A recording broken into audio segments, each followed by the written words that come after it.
Hey guys, I wanted to take just a second and explain the difference between a 3-prong plug that has 3 wires that go into the back of your dryer and a 4-prong plug that would have 4 wires that are going to get hooked up to the back of your dryer. Now this is the correct way to have this hooked up with a 3-wire setup, 3-prong. You have nothing else on here except these 3 wire leads going into the terminal block here.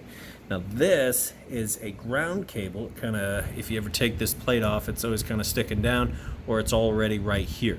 This is where it's supposed to be for a 3-wire setup. All this is it's a white cable that comes back behind here and stems off of this center block here. So what you're doing is you are grounding this center post here.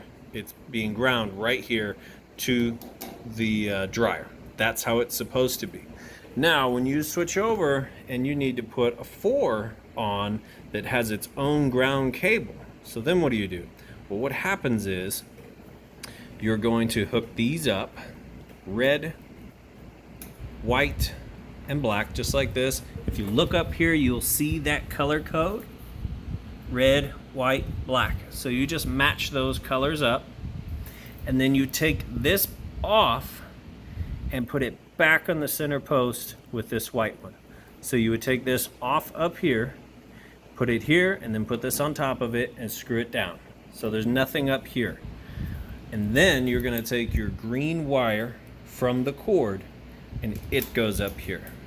So that's your ground. Because what happens is if you leave this here, then what you're essentially doing is engaging the ground by having them doubled up like this. That's not what you want to do. So it's very important to make sure that this machine is grounded correctly. Some machines on the back, which I have the back panel taken off of this one, but some of them will actually show a picture diagram and show you this goes here with a 3-prong. It gets returned back to the middle with a 4-prong. But I thought I'd do this video because some of the videos are just they make it way too complicated on YouTube. So real simple, real easy. I hope this helped. If you have any questions about it, or if you got this link from me, there you go. Now you know how to set it up. So thanks for taking the time to watch this video. Y'all have a great day.